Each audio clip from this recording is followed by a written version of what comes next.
AAU Committee's karate tournament. This is to determine places on the U.S. karate team. And my name is Mike Herman, and my partner for today will be George Anderson. George is a 7th degree black belt master. He's also an instructor in karate from the University of Akron, and he's one of the top officials in AAU karate in the country. George, today's tournament we're going to see a lot of top-notch competition, people that are going to try to qualify for the U.S. team. Yes, you'll see the winners from the nationals. You'll see the winners from the zonal team trials, and of course, not anybody can get into this tournament. They have to be champions through those two events, and then they're permitted to come here and compete for the spot on the United States team, which represents the United States under the flag. Okay, and it's divided, of course, into two divisions of Kata and in the fighting form. Third round competition of the U.S. standing team trial sponsored by the National AAU Karate Committees here in the Marriott, and we are now in the final round. There are 6 competitors in this round, and they'll be competing in 6th place to 1st, right?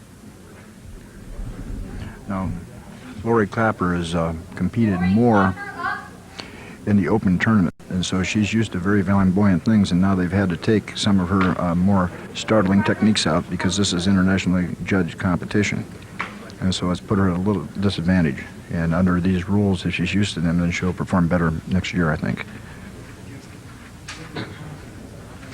What about competitors as compared to age? Where do they reach their optimum level of performance? Well, the really masters, of course, are 65 and 70 years old. But the startlingly clean, perfect physical action is probably somewhere between 25 and 30. Now look at that stance. That's really flat and beautiful. See how deep that is?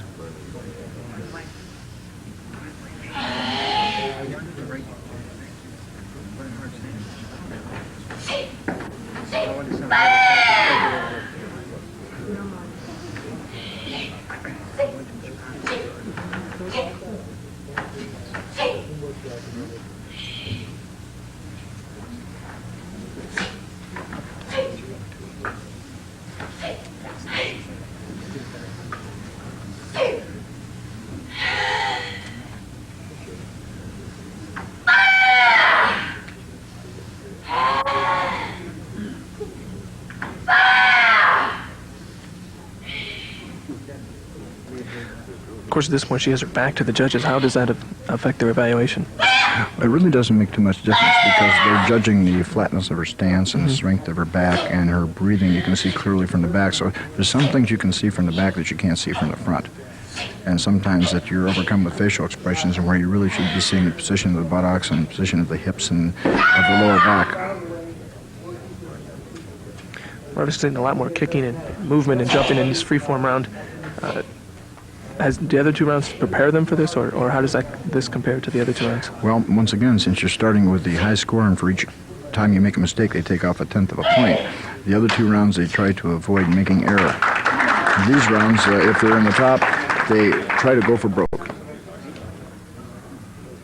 Okay, and that completes Lori Clapper's round. She, of course, had 44.9 coming into the final round, and we'll see the officials' tabulation here. 8.8. Just 8.8, 8.5, 9.0, 8.4, 8.5, 9.0, 8.8, 8.7, and 9.6, 8.6. So we'll see where that ranks her with Joan. I think she appears to me on the surface that she did better. Of course, the competitors have to wait here for their score. Is this final part here still evaluated as far as? No, when they back up beyond the line, beyond the ring line there, then they're out of the form. Okay, on 60.9. So 60.9, she and Joan will now be tied, as Joan had 61 and she received a 60.9. They were only 1/10 of a point apart. So now they're a tied score. Now we have Pam Glazer, who was in 2nd place after the 1st round of competition, but then dropped to 4th with her performance during the 2nd round. So it'll be interesting to see what she does here. I would expect her to come up. She's a very strong competitor and fierce concentration. She puts a very strong effort to it. And this is one of her strongest forms. Again, the top two winners here will go on to the U.S. team. Yes, they're on the U.S. team, and then the third and fourth place are the alternates. In case these people get sick and can't make the trip or something, then they will select the third and fourth to go in their place. So a very important performance here by Pam Glazer, is presently in fourth place. Oh yes, this is. If she drops any further, she's out.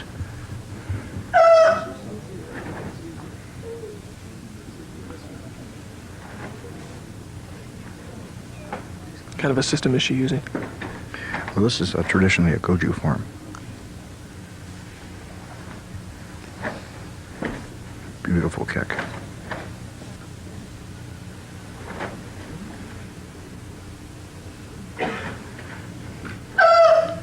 It appeared to me that she lost her balance slightly on that one movement there, and that may have cost her some points. Okay, that concludes her round. We'll see how the judges evaluate her score.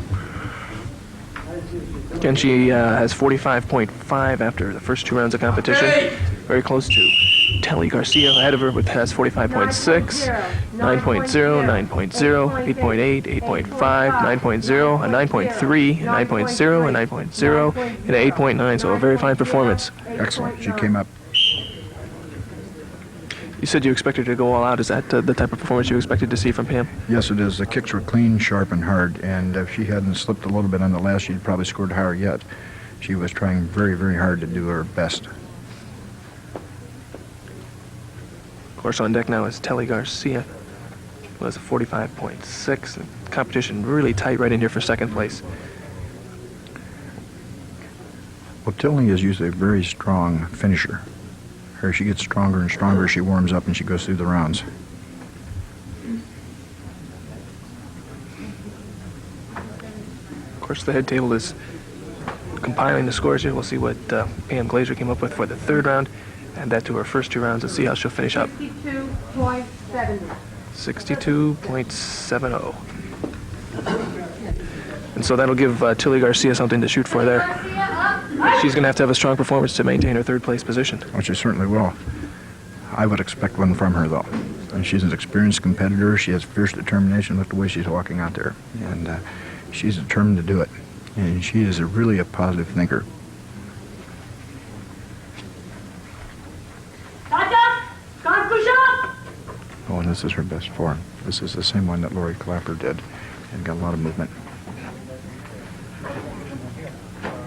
Fight.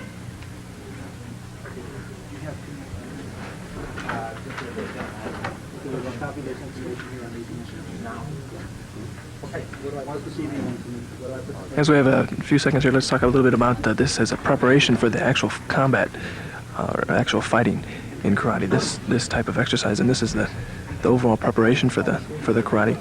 Yes, it is. This is the training for both the mind, body, and the breathing. And then when they're trained adequately, then they apply them through the free fighting to find out whether you can apply them under circumstances that aren't under your control. These are controlled circumstances, and these are lovely to do out in the backyard at night, and the moon's up and the grass is green and soft and you're quiet, and this is like your Zen breathing and your deep concentration. And then when you're done with this and you develop that tremendous body and capacity, then you apply that in sparring.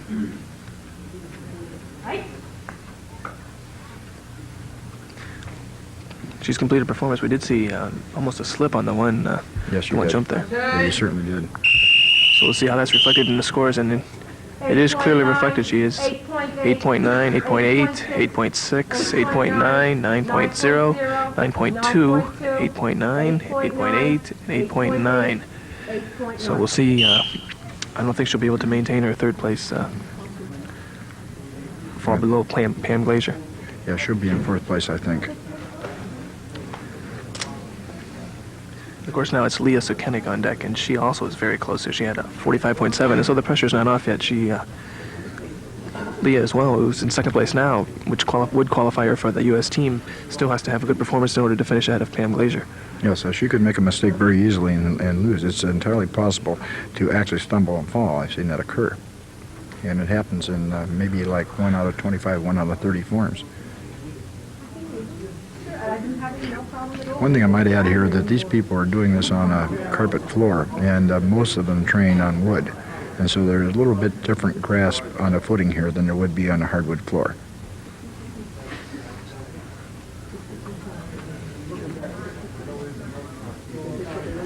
These forms are much liked by the masters, and they're practiced up to a very advanced stage. 62.2, so she did indeed drop below Pam Glazer. And now it's Leah Sakenik who needs a good performance here to maintain her second place position, and with a real strong performance could challenge Kathy Baxter for the top spot. I would think so, yes.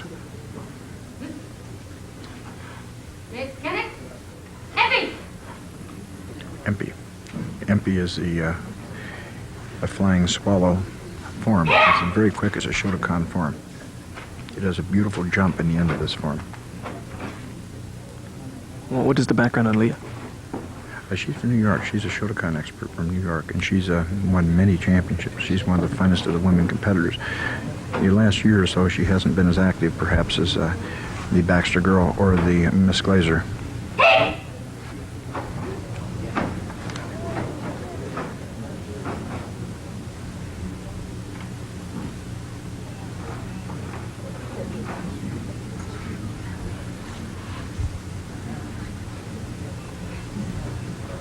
Now we're coming up on a strong jump here.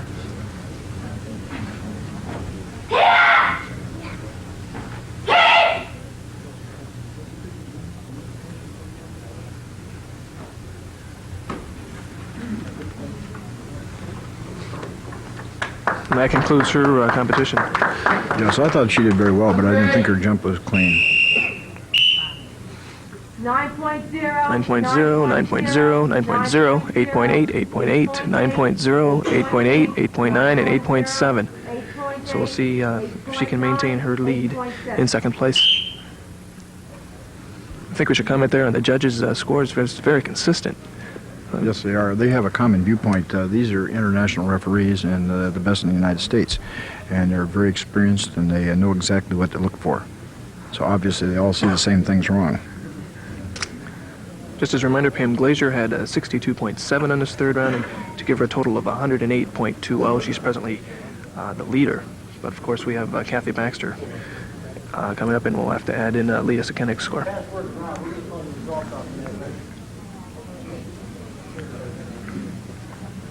Notice how Kathy is preparing for her form. She's standing there quietly concentrating. 62.3.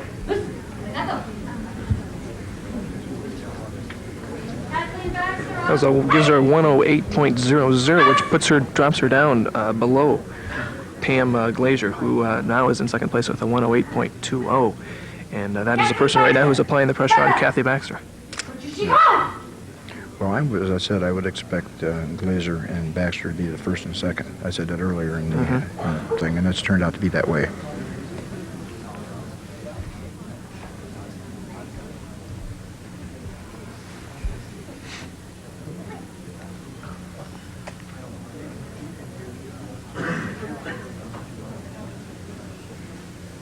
What kind of a performance is she putting on here?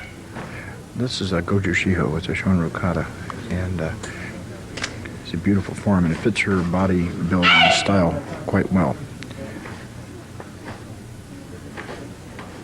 She has very clean, strong technique, and this gives her that ability to demonstrate that.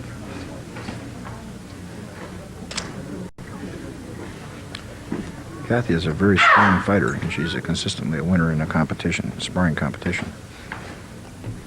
So can we expect to see her towards the finals of tomorrow's? Oh, yes, I would expect her. As a matter of fact, I think she will place in either the first or second place. This is like the drunken sailor form. They pull up on one leg and they teeter and fall off into a hand technique.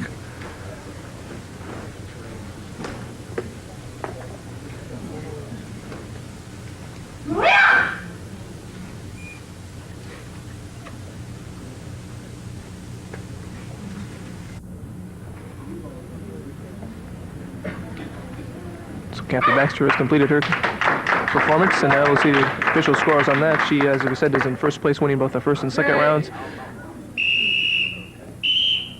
9.2, 8.8, 9.2, 8.8, 8.7, 9.2, 9.0, 9.0, and 8.9. Not as high as we've seen in some of the other scores. No, her form was not an extremely exciting kata, and there was no way for her to demonstrate her capacity totally. Should be good enough to keep her in first place on a qualifier for the U.S. team. We'll wait for the heads tables final computations. Well, reminder, we'll be back with a look at the men's finals, the finals of the men's competition after this, but we'll wait here until we find out Kathy Baxter's final score. She remains at the center of the floor. You notice that she's still at attention and breathing properly at this time. 62.9.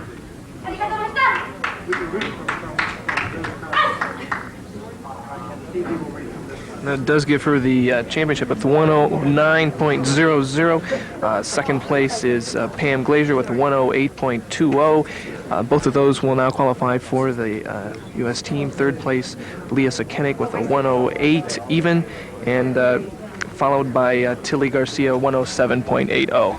And so we'll pause here. We'll be back with a look at the men's competition, the finals of the men's kata, right after this timeout. Well, this is Mike Kerman with George Anderson, and we're returning now for the finals of the men's competition. And we have in front of us now our 7th place competitor, John D. Pasqual, who accrued a score of 43.5 for the first 2 rounds, and he now is entering the freeform round in 7th place. What's the background on John, George? Well, John is a second-degree black belt from Chicago. He's with the Illinois Shotokan. He has several clubs there, and he's a student of Mr. Sugiyama, one of the senior Shotokan masters in the country. John is a very strong fighter. He's been a member of the United States team in fighting, and now he's trying to get on it in kata also. Okay, John finished in 6th place in the first round, and then had a poor performance, finishing in 8th place in the second round, which puts him in his present position of 7th place. And he has quite a way to move up. He's going to qualify for the U.S. team. Again, in this men's competition, 2 people do qualify for the U.S. team. Yes, that's correct. I don't think he can do it. At this point, is most of the experience for him now. And he's going to try to move up. I expect he'll do it again next year and try to move up another place in the ratings. Okay, what about the level of competition in the men's as compared to the women's? Overall, are the men different? How do they fight differently? Yeah, the men are much different than the women. The men, of course, have immense physical power, and they must demonstrate their power, and they move in much different sense. Women are more low in the hips, and the men are very high and strong in the shoulders, and the movements are more forceful and strong. Everything should go pop, crack, snap.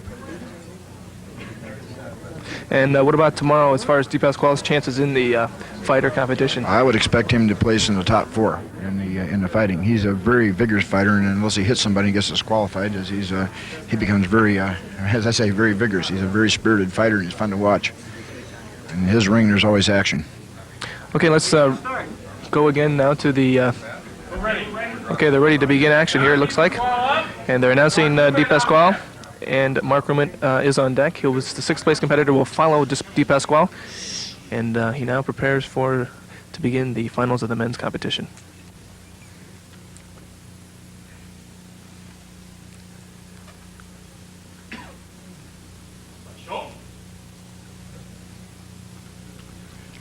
This is a small Batsai form. He did Batsai Dai earlier, and this is a small form.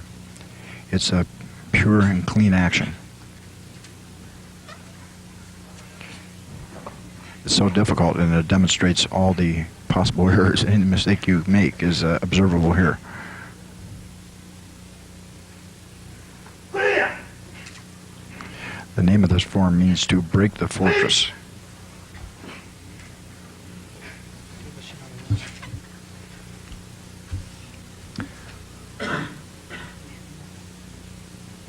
What about the importance of the concentration here? Oh, yeah, this form, the concentration is totally important, and as are the balance and the ability to move from one action to the other. And this is typically the form that you might say that the bird leaves the bush and doesn't shake the bush when it takes off. And this one here, the movement and everything is so critical. Anything at all will sink you on this one. Okay, John has completed his performance, and we'll wait now as we have the same panel of 9 judges to tabulate their calculations. There we go. 8.8, 8.8, 8.7, 8.6, 8.7, 8.8, 8.8, 8.7, and 8.7. And again, we're on the same bracket of 8 points to 9.5. Yes, I think on that score he won't move up. And I don't think you'll see anybody else doing that form either. I think that form is to be exclusive to him.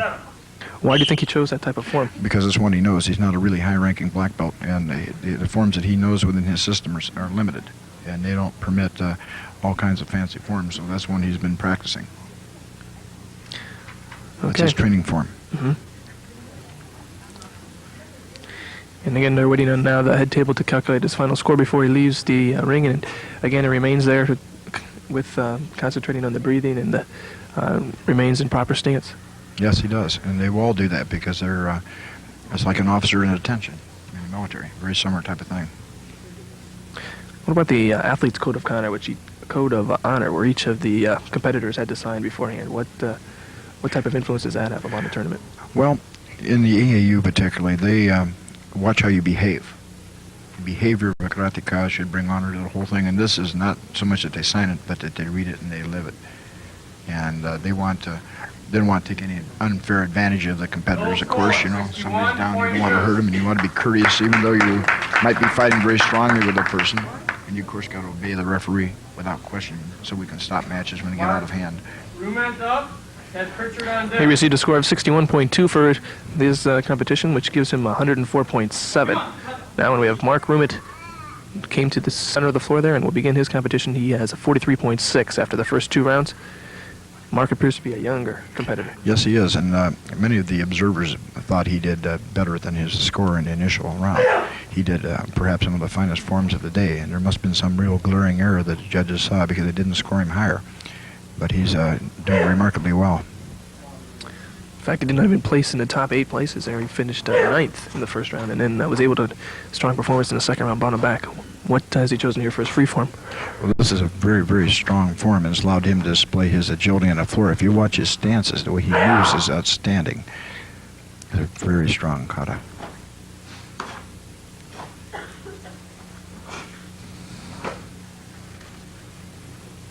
This is Gojushiho. Again, it's that drunken sailor form. You see, he's as though he's going to fall. He covers himself. Mark's a brown belt?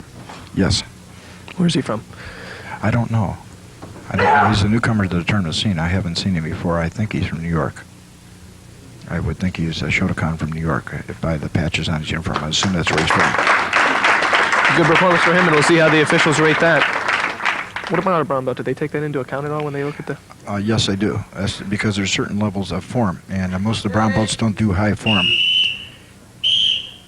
There's the official scores: 9.0, 9.0, 9.0, 8.9, 8.8, 8.9, 9.0, 9.0, and 8.9. And again, very consistent judging, all right around the same number there. Well, it's excellent judging. I've never seen better judging. This is superb. The masters, or the high-ranking black belts, have what we call high form. It's a little more subtle nuance to the kata, and the brown belts generally have a hard time achieving that. So even when I do outstanding form with about 4 or 5 years now, he'll do that form in such a manner he'd probably easily place on anybody's national team. But once again, he has maybe 3 or 4 years to grow into his full capacity. What about the judging here, where we see such consistent scoring? Is that a tribute to the training that these judges receive from the AAU? Oh, yes. The AAU has regular clinics, and as a tribute to the quality of the men, besides the training, these are top sensei and top karate men, and they're trying to be totally fair. Considering they come from different parts of the country and from different systems and at different ranks, I think it's remarkable. Okay, his total score for that round was 62.7, which gives him 106.3 for the tournament, and moves him quite well, quite up. And of course, he's in the top spot now, but the next few people are going to feel the pressure of that strong performance by Mark Pritchard. Oh, they certainly will. And immediately now we have Ted Pritchard, who is in 5th place with a 44.2 total score after 2 rounds. He finished in 5th in both the first and second round, so he's been performing consistently. What has he chosen here for the free form? Well, this is one of the really deep breathing forms, and as it comes out of the Goju system, this is a very strong kata. I might add that Mr. Pritchard is one of the better fighters, one of the really strong fighters in the AAU, and he always makes the top cuts. Within his weight division, I would expect him to be 1st or 2nd in his kilo division. So you can watch for him fighting. This is a Goju kata. As far as physical size, he's one of the larger competitors we've seen. Yeah, he's in the heavyweight division.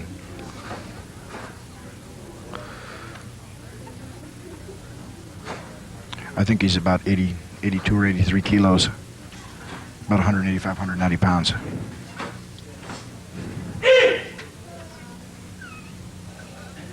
And he's demonstrating good power here. We are seeing extremely more force here in the men's competition than we did in the women's, as evident through the male as compared to the female. Yes, of course you do. So how would you evaluate his performance there? I think the performance, that was not particularly startling performance. He got a good grade, but that isn't as good as he could have done. There's the official scores. 9.0, 9.0, 9.1, 8.9, 9.0, 9.0, 8.9, 8.9, and 8.9. And again, very consistent judging. 9.0. Yes, that's really close judging. Matter of fact, you don't see that often. I haven't seen it that way in 2 or 3 years. This is about the closest I've seen it. So it should be good enough to keep Ted Pritchard in 5th place and, of course, apply some pressure to our next competitor, Bernie Garcia. As we mentioned earlier, Garcia is the husband of one of our women's competitors who finished in the final 6 there. I think Bernie will do Gojushiho. Full score, Again, one of the 62.7. jumping forms. 62.7 was his score, Bernie Garcia up. which is good enough to move him or to keep him ahead of Mark Rumit. And now Bernie Garcia, who was in 4th place previously, moves on to center of the floor. 44.6 was the score he accrued for the first 2 rounds.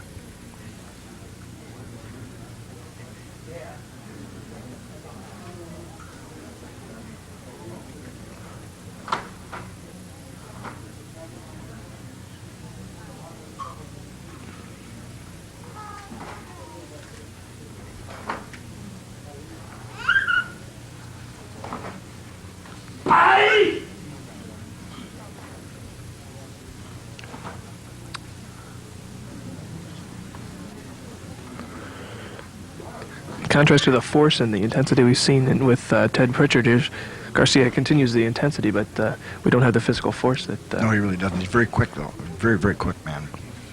I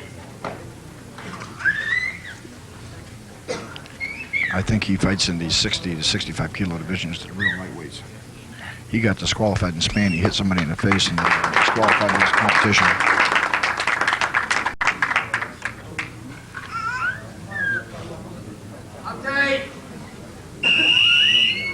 See what the scores are for Bernie Garcia. 8.8, 8.8, 8.9, 8.9, 9.0, 9.2, 9.0, 8.9, and 8.9. So he could indeed lose his position to Ted Pritchard. I think maybe he did. It looks as though he might have done that. And it's an important spot, that number 4 spot, too, because that's one of the alternate, qualifies him for his alternate. Yes.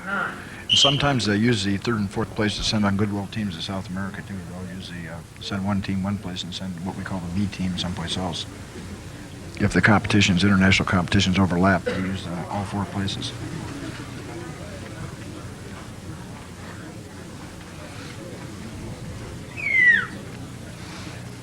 Total score, 62.4.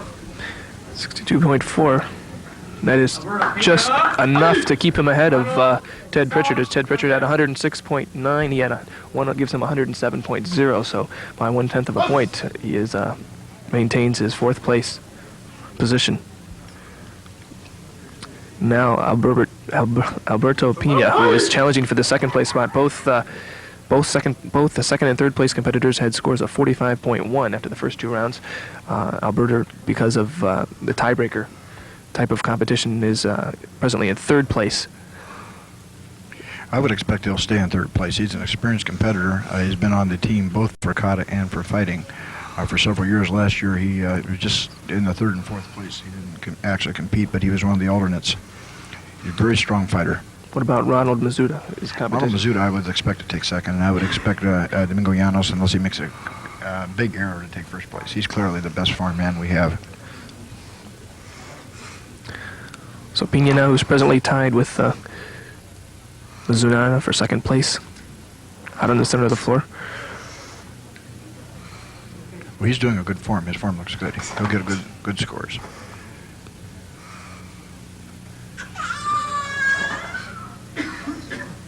His score should be right around 9.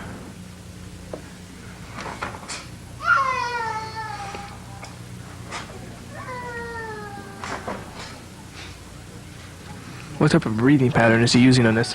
Well, this is a Goju breathing pattern. It's almost like a hiccup. They bring the breath up and then they close the epiglottis off. And it's a forced breathing. It's peculiar to the Shoryu system that's coming from Okinawa. And they also use a unnatural method of walking, but it's a very, very strong style, and it resembles a cat. It's a very strong pattern breathing. Mr. Pina and Domingo Llanos are gymnasium partners, and they train together. They both come from the same gymnasium in New York City.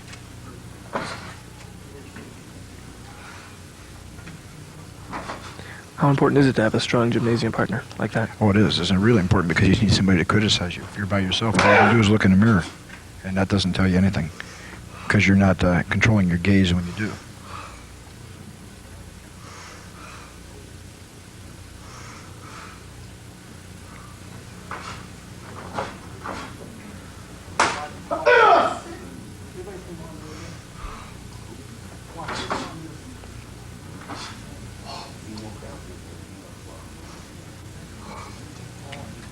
And he's completed his performance.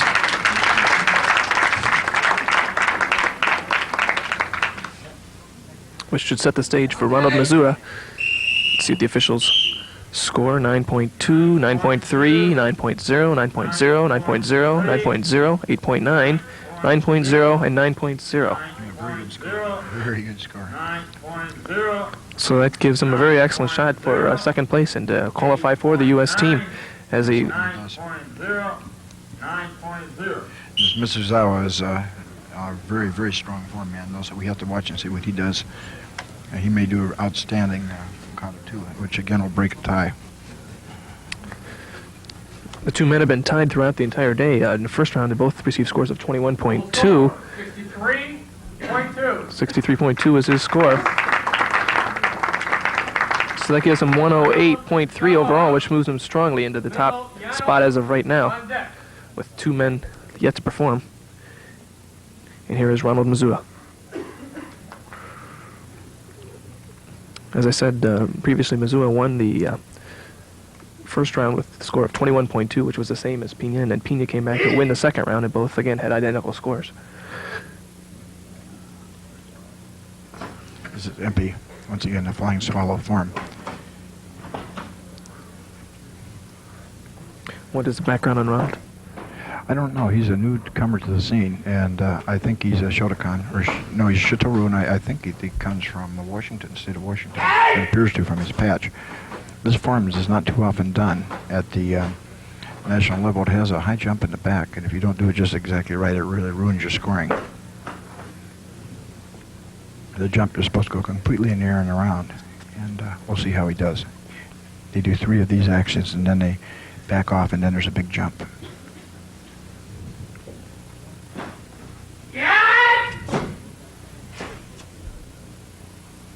How would you evaluate that jump? I think it was moderate. Okay, we'll have to see what the judges see as he completes his performance there. I think he's in the 9 range. I don't know whether he did quite as well as Pina did.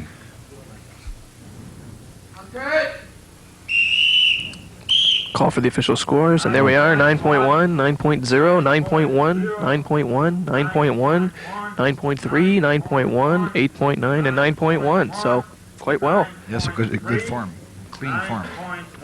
And it looks like he will maintain his second place position, Well, despite the strong performance by Pina. Yeah, that 9.3, you know, you can only go 2 higher. That means that the one referee thought the form was almost perfect. Just very close to perfect. Total score, 63.6.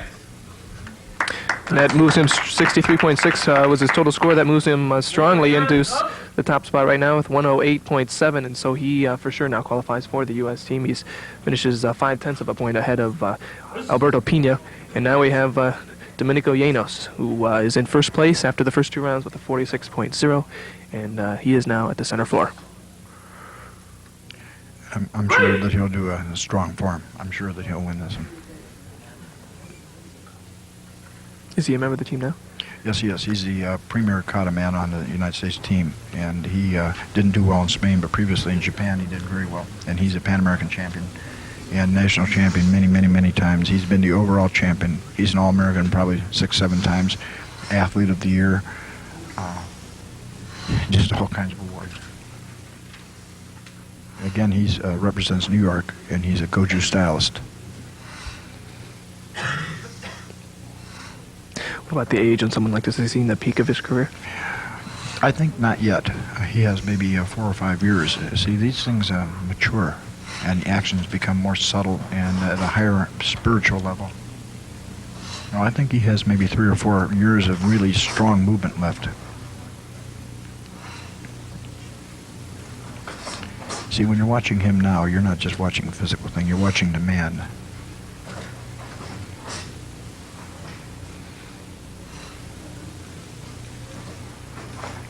See the character he's displaying in his movements.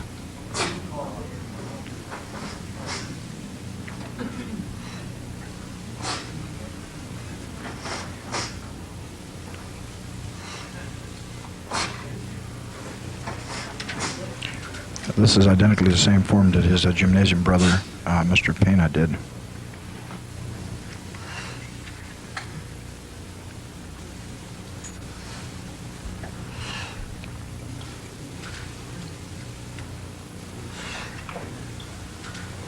How would you evaluate his performance up at this point? I'd say for this form, he's doing about as well as you could do with it. There are some few minor things I see.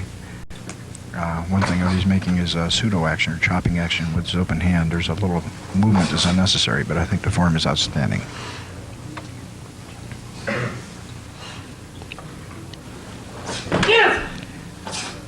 I would think at this he'll be scoring in the range of 9-1, 9-2 all the way across. Built up quite a lead to the first 2 rounds, and so a very strong candidate to finish first place here. Win the men's Kata championship. Oh, I think he'll clearly do that.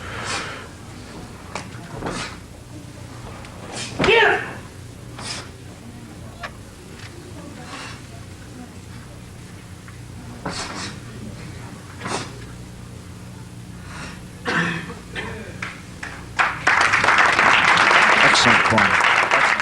See how, when he was jumping, how clear and concise his movements were? The crowd responded. They recognized the excellent style there. Okay, very good scores. Here are the judges' scores: 9.4, 9.4, 9.0, 9.1, 9.3, 9.3, 9.3, 9.2, and 9.3. Just excellent scores. Yes, best we've had all day. 9.3. And of course, the 2 referees on the end awarding 9.4s. Even a higher award there of almost perfect. Almost perfect. That form was a really good display of technique and mind. So That's what form should be. That's a goal for all the other competitors to try to reach. No, he isn't going to be unseated as a champion of the United States for some time. So Domingo Llanos maintains his #1 spot, becomes the champion, men's champion in Kata competition here. His total score, 64.9. To give him 110.9, the highest score of the day for all 3 rounds. And so now we'll take a break here. We'll pause and we'll be back with the awarding of the championships for both the men and the women right after this timeout. Here we are now. They're announcing off the finals of the women's competition. Telly Garcia received 4th place. Her combined score was 107.8. Chairman of the National AAU Committee, Jerry Thompson, awarding the medal to Leah Sakenik. Her score of 108.0. Both of those women are now alternates on the U.S. team. Second place, Pam Glazer. Her score 108.2. Again, receiving her award from Chairman Jerry Thompson. Next to him is Pat Hickey, the tournament director, and there is our first place and women's champion, Kata champion, and that is Kathy Baxter, and her score 109.0. And there's your champion and top 4 finishers. And of course, they continue their style and they bow there. They receive congratulations from the crowd. And that's our women's finalists. Winning the men's Kata championship and returning as a member of the U.S. team in first place is Domingo Llanos. His score 110.9. In second place, Ronald Mizua, also now a member of the U.S. team. He finished well. He's from California. His score 108.7. Third place, Alberto Pina. He had a score of 108.3. Excellent competition. He'll be an alternate on the U.S. team. In fourth place, joining his wife as alternate, is Bernie Garcia. He finished with a score of 107.0. In fifth place, Ted Pritchard, with a strong competition, finished in fifth only by 1/10 of a point. He had a score of 106.9. Sixth place, Mark Rumit, his score 106.3. And finishing in seventh place is John Pasqual. Pasqual finished with a score of 104.7. We'll see more of him in the sparring fighter competition. This concludes the men's kata competition and our awarding of all the kata awards, and we'll return with the look at freeform fighting right after this timeout.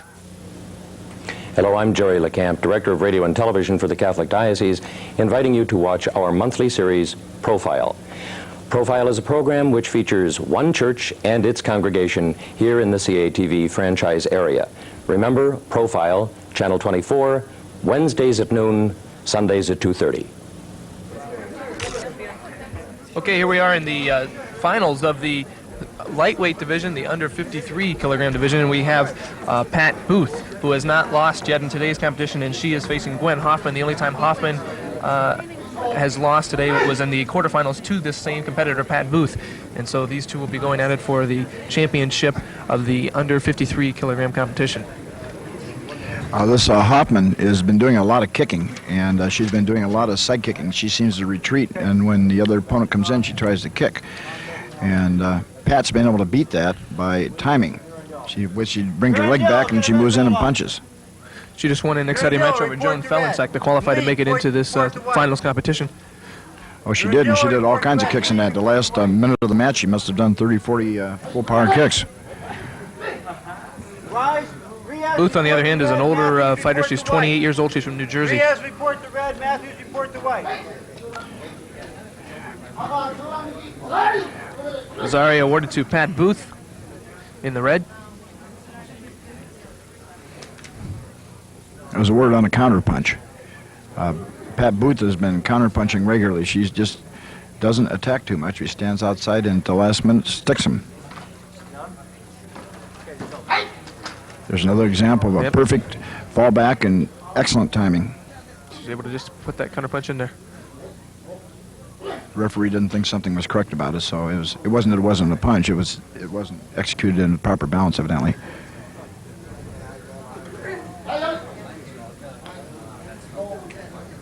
The referee is making a warning against face contact to Pat Booth.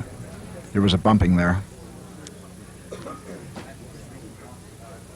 Once again, that leading kick, hoping that they'll raid their guard or something where she can move underneath and punch.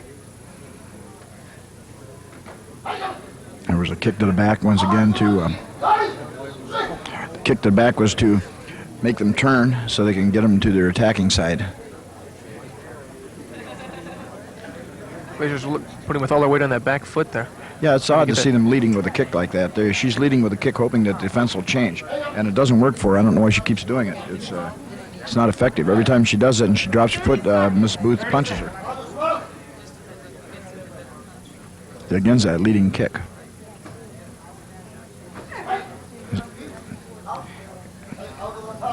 Extremely fast fighters can do that occasionally, and with a great deal of surprise. It's very effective, but you can't do it over and over again.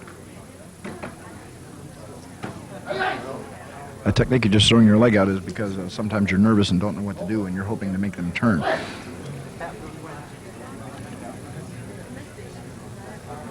Booth is able just to sit back and wait to try to get a counter punch in. Yeah, I think she's off-siding the other girl, too. She's standing against the, not the favorite fighting side. She's not changing position suitably.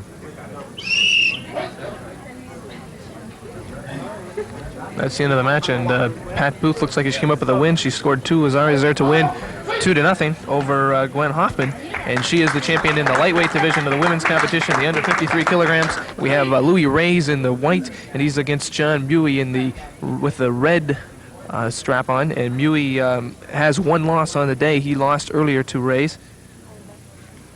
Mr. Mui is a dentist from Chicago. Mr. Reyes is from New England. These are both very active fighters. And in the last match, Mr. Reyes really moves strongly. He's a fierce attacker, and when he's behind, he just simply chases him across the ring and tries to beat him up. Strong holding in action. Actually, these two gentlemen never faced before today. Mui lost in one of the early rounds and battled its way back through the losers bracket. Reyes, on the other hand, has not lost on the day and came all the way through and won in the semifinals round over William Matthews. Then Mui defeated Matthews to earn this opportunity to compete here.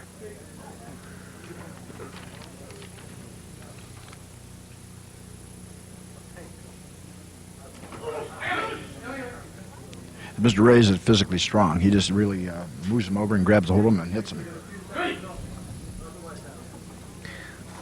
We see these men with their hand gear. There's more padding, it appears, on their gear than we saw with the women. You're right.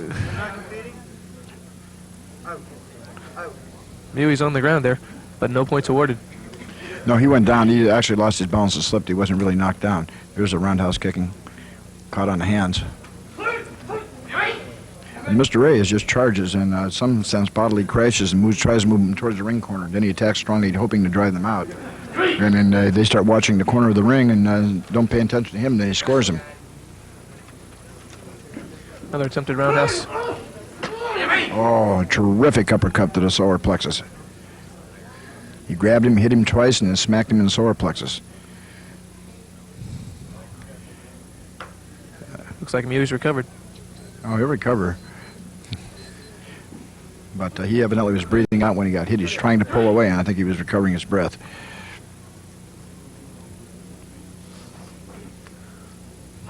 He was trying to open to that roundhouse kick. This time Mr. Reyes is down. Sometimes that charging very hard is unsafe. We don't know exactly what happened here, but I think he got hit in the head. It might have been a medic at this point. He's trying to get up at this point, but it doesn't look like Reyes is going to get back up. Looked to me as though he might have been hit with an elbow.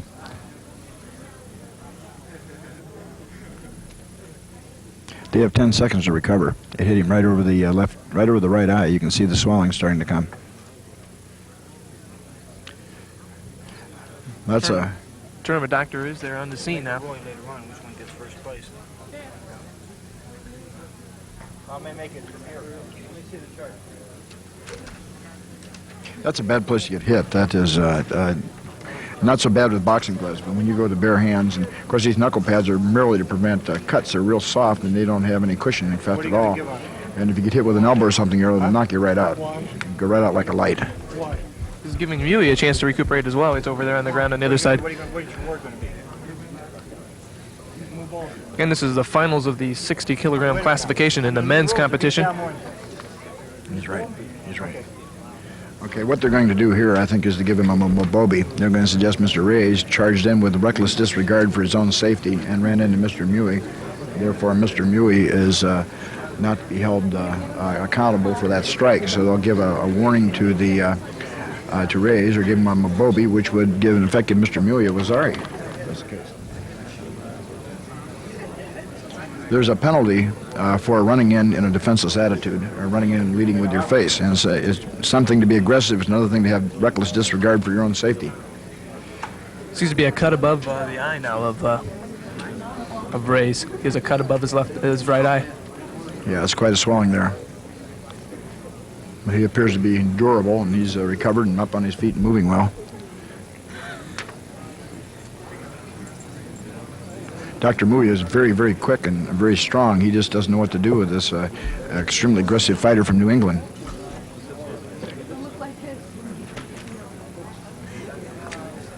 Tournament doctor continues to tend to Louis Reyes. And we'll see whether this bump over the eye has changed his offensive maneuvers, and maybe he won't be so aggressive and move in. If that's the case, then you'll see a complete change around in this match. John Mui normally is the one that's on the aggressive and normally attacks, but he hasn't been able to get one underway so far. Every time he starts moving, his Reyes attacks him and drives him off balance. It's not in there. Again, this is qualification for the U.S. trial team. Well, this is a qualification for the international team. For example, we would have Russia versus the United States here, or Taiwan would come over or something like that, or we would send a trip to France or Australia. These people will travel under the American flag. And these are the two gentlemen that qualified in the 60-kilogram classification through today's competition.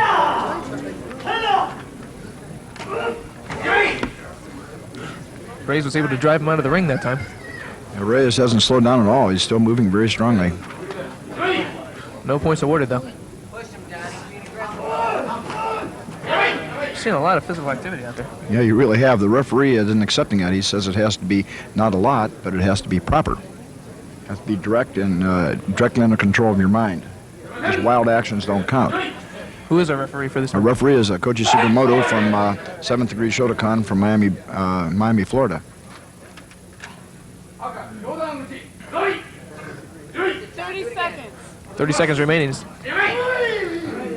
With a terrific punch to the kidney area. I don't think they'll rule it. They'll allow it. I think Mr. Reyes is not really solid in his body position at the time of his hitting. He's up on his toes or something like that, and his balance isn't secure.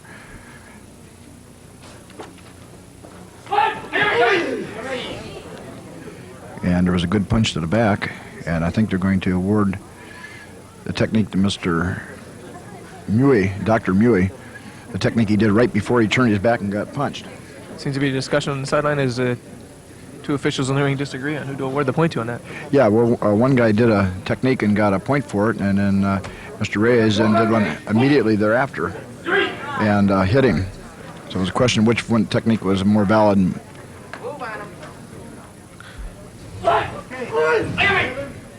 You see, that punch that was thrown directly in front of us, hitting him in the side, was thrown with sort of like a hooking action, and it didn't have the power. It wasn't a direct power technique. It was just a hit, much like a slap. They're terrific uppercuts he's throwing. Give a warning that time to Mr. Reyes.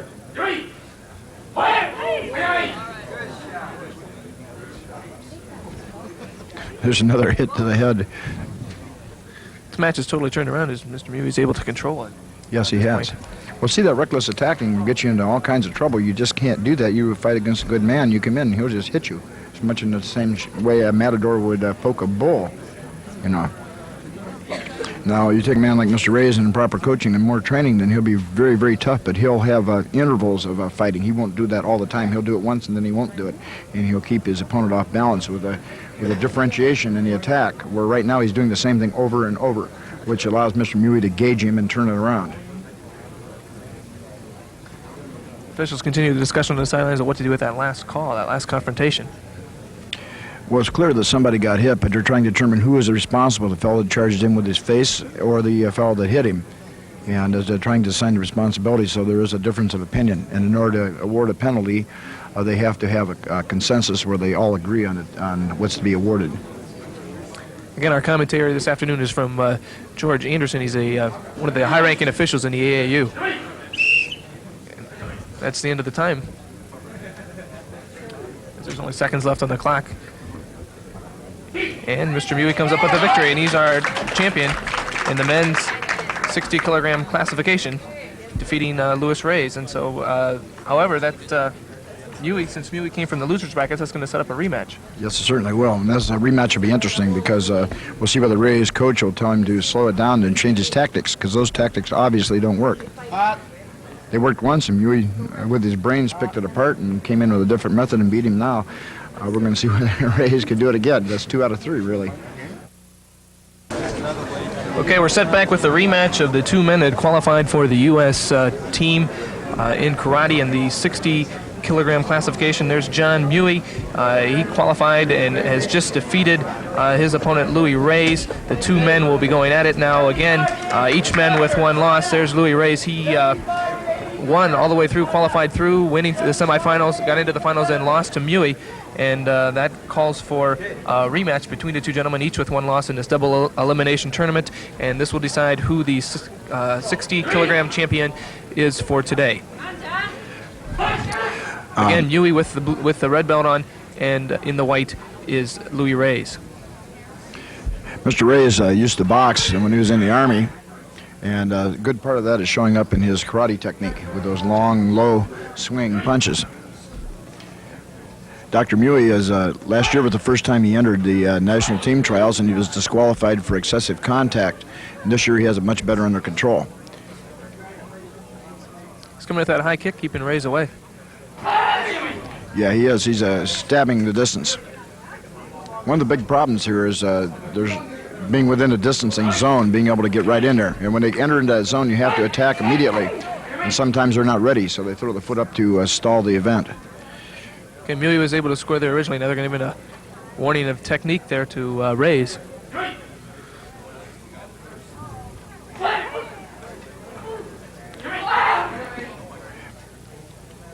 I think Reyes is going to continue his driving method, and is one out of bounds now for Mr. Mui. You saw Reyes that caused him to get that cut over his right eye in the first match between these two gentlemen.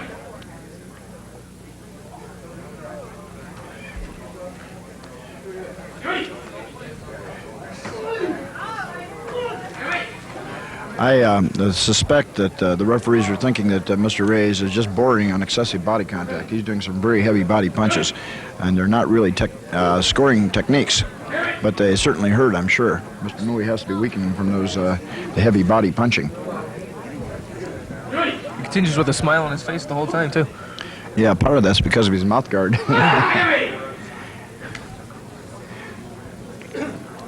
These fellows are good competitors and they're friends and they're good athletes, but they really want to win. You sure can see the remnants from that boxing Yeah, you style can. of Louis Reyes. Well, the primary difference between the boxing and the techniques that they like here are the placement of the elbow. In the boxing, they'll throw the elbow out, and of course they have a taped wrist, you know, and they in karate they can turn the wrist because it's not taped, and the elbow should be held close to the body.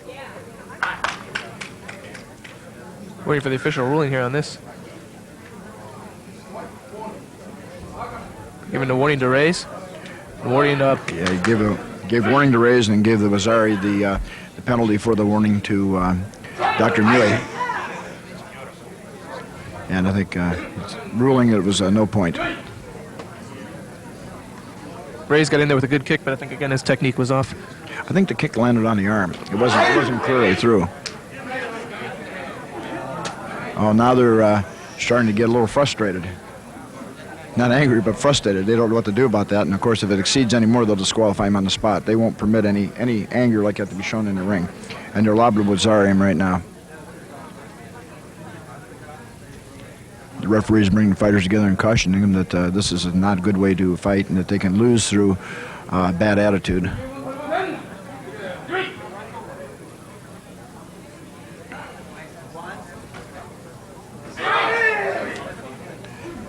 Punched, followed immediately by a point. The referee rules no point because it wasn't just quite quick enough.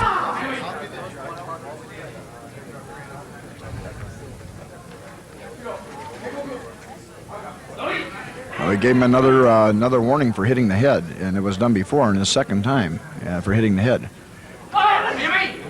And it's uncontrolled hitting, and there are techniques that could not be a point because of the placement of the arm, because of the manner in which they're struck, and what they are designed to do is just beat him up, and that's not permitted under the rules. It's excessive brutality. 30 seconds.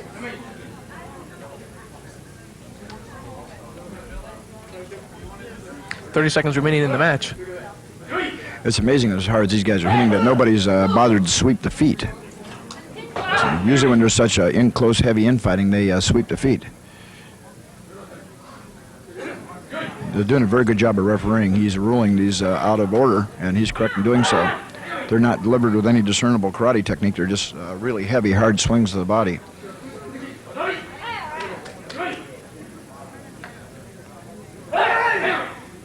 There was a clean back fist. He moved in cleanly and hit him on the head with a back fist, and I think he'll get a Wazari for that. Again, the officials are going to come over to the sideline and discuss exactly what to do, but we are seeing the style of Louis Reyes very much like a boxing. Very much like a boxing, and you see Dr. Mui is a technician and very quick picking it apart. And Mr. Reyes can't figure out what to do. He thinks he's clearly overwhelming and clearly winning, and every time he moves in, the other guy's sticking to him. It's like running blindfolded through a forest. Every now and then he runs into a tree. It's that kind of an analogy. I think that Mr. Reyes will probably be a terrific fighter with the proper coaching, so he knows when to apply that force, not just randomly applied. And then when he does it, he does it with a specific technique, not just... Now, they gave the same thing there for excessive bond contact. Mr. Mui hit him in the head, and they gave him Mr. Reyes a Wazari for being hit.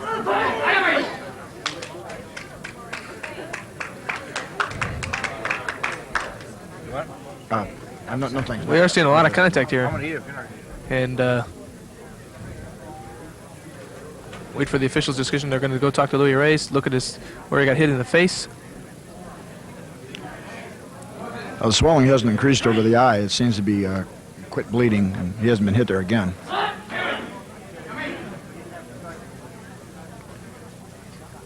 The mirror saw what he seemed to be a point for Reyes, and the referee stopped it to determine exactly what it was, and he ruled no point.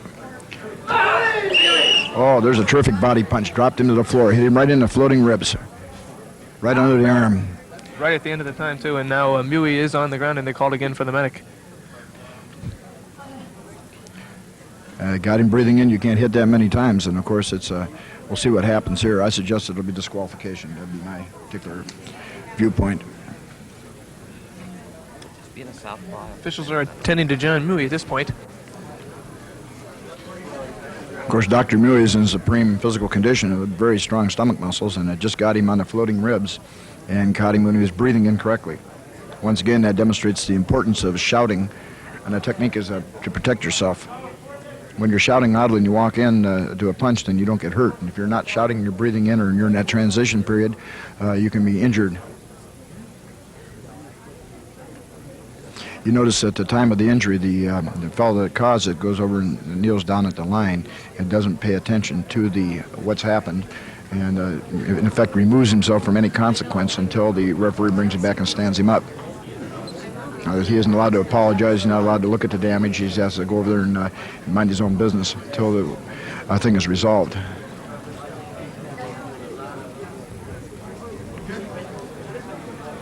The match is over as the time limit expired, right? As those final punches were delivered. Well, this is certainly a very vigorous match, and it's Dr. Mui is the winner. And they give the victory to John Mui, as he is the winner, coming back from the loser's bracket and then winning twice over Louis Reyes to become the men's 60-kilogram champion. And so that wraps up this class. Okay, here we're taking a look at the under 53 division now for women, and they're giving the awards for the top people. The first person finishing in fourth place is going to be Pam Glazer. Okay, we have Pat Booth from New Jersey. Pam Glazer, fourth place. Fourth place. Finishing in third place was Joan Fellensack. Fellensack also was a finisher, a finalist yesterday in the Kata competition. Third place is Joanne Fellensack from New Jersey. Second place, Was Gwen Hoffman. Gwen Hoffman from New Jersey. She, of course, qualifies for the U.S. team with that second place finish. And the women's champion in the under 53 division is Pat Booth. Pat Booth, New And Jersey. she, of course, first will be a place. member of the U.S. team as well. And that's our women's finalists for the under 53 division. Now let's take a look at the next division. Look at the next division. Okay, here's the results of the men's lightweight division. The 60 kilograms is the limit in this classification. Rudolph Miranda from the Lake Erie area finishes in fourth place. Finishing in third place, William Matthews. Illinois, He's from Chicago. Central Division.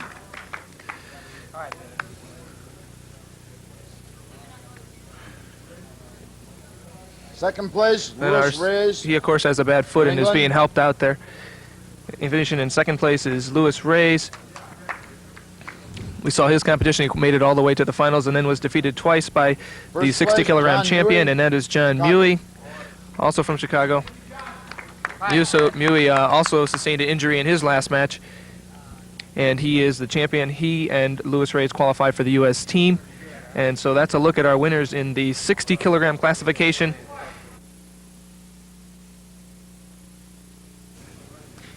Here we are in a semifinal match in the men's 80-kilogram classification, a very tough classification in this particular tournament. And we have fighting here Toki Hill wearing the red belt and Marvin Farmer with the white. Toki is the world champion and Pan American champion, and he's the only gold medal winner ever to come out of the United States competition. Win for the United States in any international competition relating to the martial arts. Hill lost in the quarterfinals to Ken Ferguson in a surprise match, and now has to battle his way up the loser's bracket. Marvin Farmer lost in one of the early rounds and battled back through the loser's bracket, and the loser here will finish in 4th place while the winner was continuing his competition. Toki Hill is extremely fast, terrific reflexes, and he's noted for his ability to really jump in and get the point quickly. He's a money fighter. Really knows how to even it up. You notice he's taking a very deep stance and getting ready to spring in. He keeps his hands in constant motion to befuddle the opponent. Mr. Farmer is a student of Yamazaki, one of the senior American referees, and we haven't seen him before in national class competition. You can tell almost by the look on Hill's face that he just keeps, has his eye in there trying to look for one mistake from Farmer to he does. jump He's in a there. Really smart fighter. Really smart fighter. And there it was. Beautiful back fist. It's a contact point, but it's beautiful back fist. And then Farmer now is on the ground in there, tending to him on the side there. See, Mr. Hill just picked that right up and whacked him.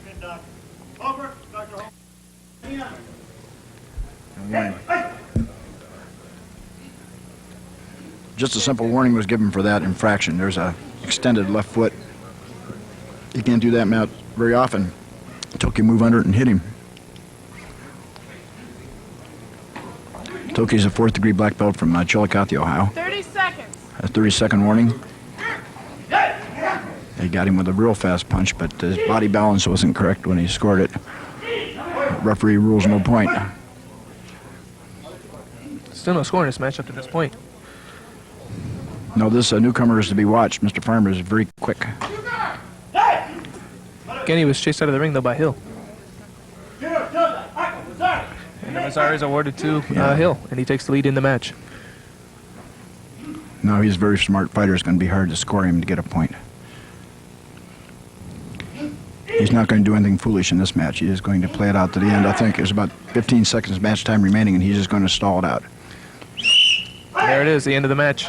Toki Hill will advance, and Marvin Farmer finishes now in 4th place in this 80-kilogram classification. Okay, here we are in the semifinals match, and one of the top matches of today. Toki Hill, current world champion, in the white, facing off against John D. Pasqual in the red. This is for 3rd place. The loser here will be in 3rd place. The winner will qualify for the U.S. team. Both of these gentlemen have one loss. The next, whoever loses this match will be out of the tournament. And the winner, of course, as I said, will qualify for the U.S. team. Yeah, the last time they fought, an exhibition match, Mr. Di Pasquale hit him with a back fist and injured him. Toki's going to be very careful of that fast driving attack. You notice he keeps a very cool concentration and beautiful technique, terrific speed. Okay, the order to Mazzari there to Toki Hill. The head referee is Mr. McCamey from New Orleans, one of the most respected of the karate masters in the United States. He was all-Japan karate champion in his day. Toki's getting set, I think, for back fist technique. And he's going to try and move Mr. Di Pasquale forward and then hit him from behind. They're certainly two of the finest competitors here today. You can tell by the way the crowd is watching this match. Well, these guys are really careful, and this is as good a match as you'll find anywhere. It's a skilled match. Very clean punch, the solar plexus. A fully pawn point. A fully pawn. That's a 2-point technique. So they give him 2 points. He now leads the match 3-0 over Di Pasquale. That's right. Of course, Toki is one of the finest fighters in the world, and he's a world-class competitor. Very experienced. He knows how he backpedals and his footwork moving out of there. Di Pasquale's also very good, though. Yeah, he's very good, but doesn't have the experience. 30 seconds. Mr. Hill will mix it up when he wants to mix it up. You can't bring it to him if he doesn't want to go. He knows how to distance it. He knows how to distance it. See, one thing about a fighter in a match, they have to determine the time when they're going to go in. They can't let the other guy draw them into their pattern, and you can't draw Toki Hill into your pattern. He does his own thing regardless. See, just like that. He wouldn't be drawn into a collision unless he wanted it. The high roundhouse kick was worthless. There he goes. He says simultaneous clash is ruled. Okay, they awarded Wazari to Hill, and he's now in the leads 4-0 at this point. Yeah, the mirror and the arbitrator thought it was a point. Oh, beautiful technique. Beautiful diving back kick. Beautiful technique. He hit him in the chest with a kick. Beautiful. Spinning back kick. You see that? Jeez, that was gorgeous. Off the floor. 5 seconds. They give Wazari, they give him a Wazari, which gives him 5 points. Beautiful. That ends the round. Kick to the face. Toki Hill qualifies for the U.S. team by defeating John Pasqual 5-0. The kick was beautiful. They're not going to award a point to Hill at the end, but it's regardless as he does win, and now gets a rematch with Ken Ferguson, who knocked him out in the quarterfinal match. And so we'll move on to the finals as Ken Ferguson, with no losses, will face Toki Hill, who has won, and both of those gentlemen are members now of the U.S. team. Here we are in the finals of the men's competition for the 80-kilogram classification. Toki Hill is going at it against Ken Ferguson. Hill is in the white, Ferguson in the red. Ferguson undefeated on the day. Hill's only loss came in the quarterfinals to this same man. Well, Toki's warmed up now, and he's moving very, very well. We should again remind our audience that Ferguson's from the Cleveland area. Yes. Qualified at that Lake Erie district. Yeah, he's from our group. He thought very highly of him. He's a tremendous fighter. He hasn't had very good luck, though, in international matches. And internationally, he's gotten beat, except for the team competition in the Pan American Union matches in Curacao. Kenny's big and he's strong, and he hits it very hard. Hill's one up on a body punch.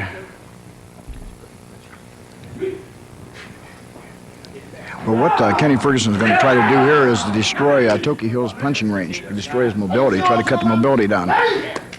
But Hill isn't going to do it. Hill's moving in. Okay, at one point was already awarded to Hill. Of course, Hill comes up with the win here that would set up another rematch. Beautiful round kick. They're going to rule no point. It landed on the hands. The kick would have been successful if it hadn't hit one of Kenny Ferguson's hands. It landed right on the hand, so they didn't call it. Now, when they try to close in on Toki Hill, what he'll do is to snap that big back fist out. And the award was already to Hill. And Hill's now showing you why he's world champion. Right. Battling back from the loser's bracket like this against Ferguson. Hill went out of bounds that time, so gonna give him a warning.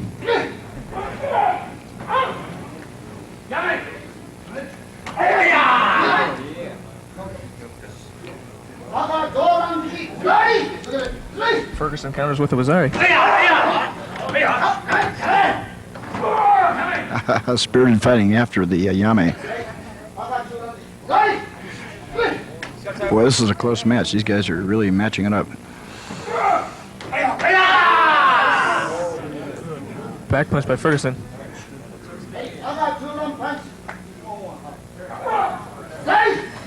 Wazari. That should be an even match now. 30 seconds. 30 seconds remaining. Okay, Toki handles this by driving in with attack. a deep. He drove in with a deep punch.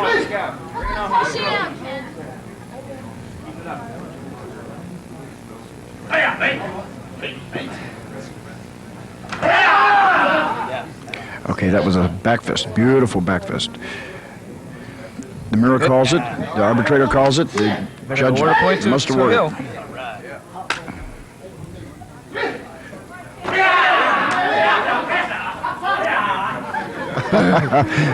These guys are, the blood is up, the adrenaline's flowing, they don't want to stop.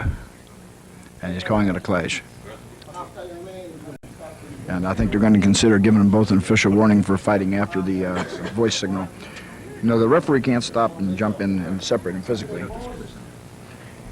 They can't separate them physically, so they have to respond to a voice signal. This is one way we avoid injuries in the competition.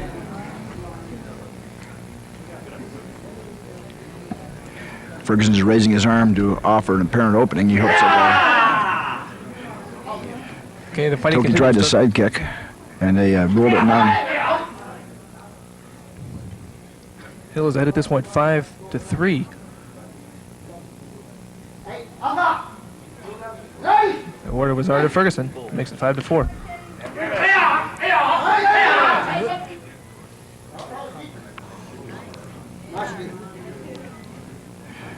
Well, the referee says a roundhouse kick, the arbitrator says punch, and the people doesn't see. The other mirror doesn't see the technique. That's the time. So that should give Tokihill the victory 5-4. That's right. The match goes to Tokihill. And so that's going to set up a rematch between these two gentlemen. Both of them qualifying for the U.S. team. One of them will finish tonight in today's tournament in first place. One of them will finish in second. Hill winning the second match, and that's going to set up a rematch. And here it is, the finals of the men's 80-kilogram classification. And we have 2 people qualified for the U.S. team and 2 of the finest in the world in this weight classification. Tokihill in the white, wearing the red belt, is Ken Ferguson. A rematch of earlier. Each has defeated the other guy once. Well, it's really difficult to score Kenny Ferguson because when you get within range of him, he punches. And no matter what you're doing, you're always trading punches. Ferguson is very agile. Moves like a butterfly. Oh, beautiful round kick. You see that roundhouse come forward and hit him right in the chest. Beautiful kick. Hill's going to score on that point for sure. Beautiful Hill gets roundhouse. the Wazzari, takes the early lead in this. Ferguson advanced all the way through the top bracket, defeating Hill in the quarterfinals, moving him in the loser's bracket. Hill battled back and now set up this rematch. Kenny Ferguson measuring him. There's a kick that was too low. It was almost all right. Really long kick.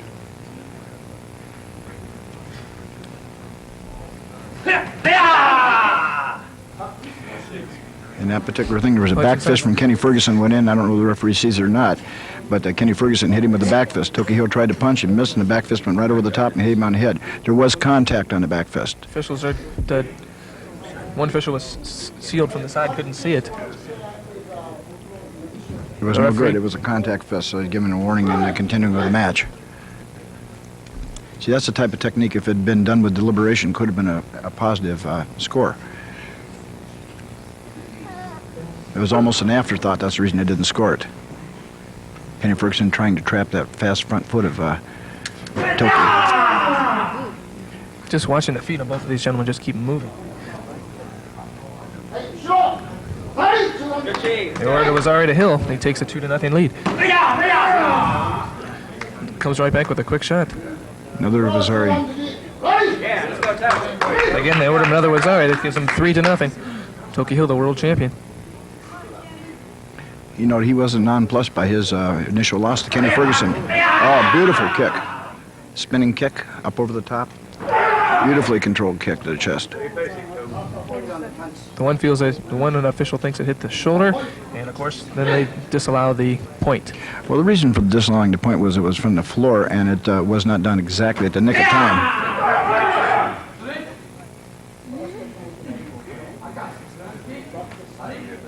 Any technique done after a referee says stop is not considered a valid point.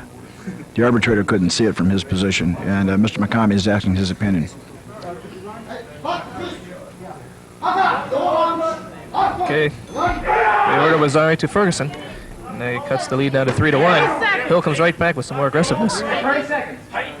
30 seconds remaining. The hip movement on Ferguson's unbelievable. Yeah, he's trying to get set for a front kick off the other foot. He's faking. I don't understand why he does that, because Tokihill knows he's not going to do that kind of technique. And so Toki took advantage of that and scored him. Hill's not backing off either. He comes right back in there again, even though he has a 4-1 lead at this point.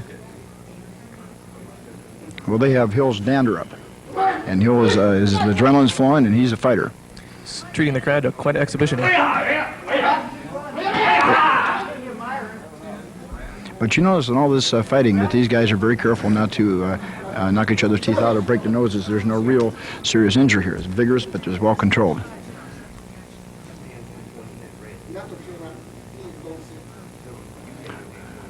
The coach is making a protest. There's not really allowable from the floor.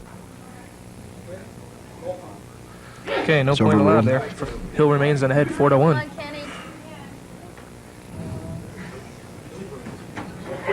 Attempted foot sweep, there. didn't work. Oh, beautiful sweep. Beautiful sweep, and swept him beautifully and came down on him with a hook Right at the end of kick. the match.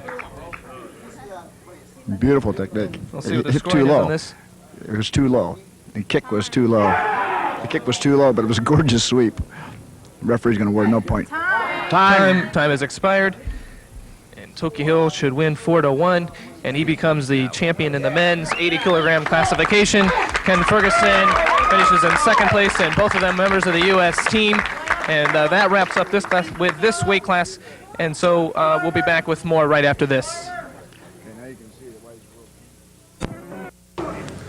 Okay, here we are in the awards ceremony for the men's 80-kilogram classification. We had some of the top fighters in the nation here for this, or actually in the world here for this competition, and we're now going to have the awards ceremony. They're going to hand out the medals to the top 4 finishers. Finishing in fourth place is Marvin Farmer. He lost, of course, to Tokihill in the losers bracket to finish in 4th spot. He's receiving his award from the national chairman, Jerry Thompson. Also there is the tournament director. 3rd place, Central Division, John D. Pasqual. John T. Pasqual finished in 3rd place. He's from Chicago. T. Pasqual narrowly had 2 close matches, lost a very close match to Ken Ferguson, and then to Tokihill to finish in 3rd place. Ken Ferguson, who went all the way through the top bracket and then lost in the finals to Tokihill, and then set up the rematch and again lost to Tokihill in 2 closely contested matches, and of course finished in 2nd place, qualified for the U.S. team. And finishing in 1st place in the 80-kilogram classification, the fans' favorite here, Tokihill. Tokihill, the world champion, winner of the Pan American Games, and Hill is the champion in the men's 80-kilogram classification. And so there you have the 4 finishers. Okay, we're tracking here with the winner of the 80-kilogram class. Congratulations, Toki, and you had to battle back from the losers bracket. Big victory for you. Yes, sir. I lost in an earlier elimination, and I had to fight my way back up. It's a long way to go. I hate coming up the loser bracket. It's a tough way to go. How's that change your point of view when you go in the ring when you have to come from the losers bracket? Well, I tell you, it's been a while, but it's tough. I really forgot what it's like. I kind of fought a guy earlier. Kenny beat me earlier, the guy that I fought for first, and over in the other ring, and it was a tough fight, but I just didn't go out all the way like I should in these last 2 fights here. I knew it was all on the line, and once again, I'd like to represent the United States at the World Championships. What about Kenny Ferguson? How did you adjust in that last match to be able to beat him twice in a row there? Well, he's got a tremendous reach over me, and he's a great fighter. I just decided there at the end, I was kind of baffling him a little bit and try to use some lateral movement when he moved at me. And then I was going to set up and then start working on the punch, working to his lower ribs. Once I stuck him a couple times in the lower ribs, I tried to go high and get my punch in high. We just working combination. Of course, he's a tough fighter. We fought many a time, and luckily I got him this time. Mr. Hill, I noticed that you're starting to use acrobatic techniques. What was in your mind when you performed those jumping and spinning kicks? Well, there's a big conflict between open and AAU style, and you know, I respect both fighters, AAU and open fighters. I just think that we, as Americans, are very much more versatile than other countries, and working with the coaches and the staff with the AAU program, you know, I've consulted with them, and they told me to go ahead and try it and see how it feels. And at the World Championships, I did a couple spinning takedowns, and they accepted them. So we're trying to open them up to the rest of the AAU fighters. Okay, talking a bit about Americans, what about the sport of karate? Who would you recommend that to? What type of person? Any type of person. It's a beautiful educational thing, as far as if you can combine the mental and the physical together. Tell them, you know, it's a great. Any kind of athlete, young kids respect, and when they respect you, you put yourself in a leadership position. So myself, when I put on demonstrations and seminars, I try to encourage kids to like go to school, get a good education, plus be physical, you know, endurance, stamina, and then combine the two. And I think that we'll turn out a lot better athletes as far as the United States goes. I think we have one of the top programs in the world, you know, and hopefully in the future, this September we'll get approved again at the World Championships. Okay, could I make a comment, Mr. Chairman? What do you feel about these acrobatic techniques, and how do you feel they're going to influence our fighting systems? Well, I think they're going to have a definite advantage if we can introduce them into an international theater. They offer a lot more versatility and technique, and I think that Toki did an outstanding job in Spain, and I'm sure that when you go with us to Taiwan, we'll be able to get our point across by using these techniques and showing them where it's at. Hey, one more question for you, Mr. Thompson. What about this 80-kilogram class? We saw people like Pasqual, Ferguson, and of course Toki had to represent some of the best talent we saw in the tournament. I think so. It seems to be a very popular weight. It's a weight where people are able to get into very easily. They can maintain it, and it's a very fast weight. They can still move very quickly, but pack a lot of power in their punches and techniques and really put out effectively. I think it's one of the most popular weights that we have nationally and internationally. Okay, congratulations to you on a well-run tournament, and congratulations to you on your championship. Thank you very much, sir. Okay, we'll be back with more after this. George Anderson, as we look back towards an exciting day of karate, we see again why the U.S. team has done so well in its international competition. We saw some excellent karate today. Yes, you certainly did, and you saw Toki Hill, the world champion, perform and come from behind and do his thing, and now you can see why he is a leader among our competitors. Okay, and that wraps up our karate coverage. We saw both the kata and the freeform fighting. We'd like to thank Pat Hickey and all the rest of the members of the National AAU Committee for their help. We'd like to thank you, George Anderson, for being with us and providing your expertise and commentary. Thank you, Mike. It's been a pleasure working with you. For Mike Herman and George Anderson, that concludes our karate coverage.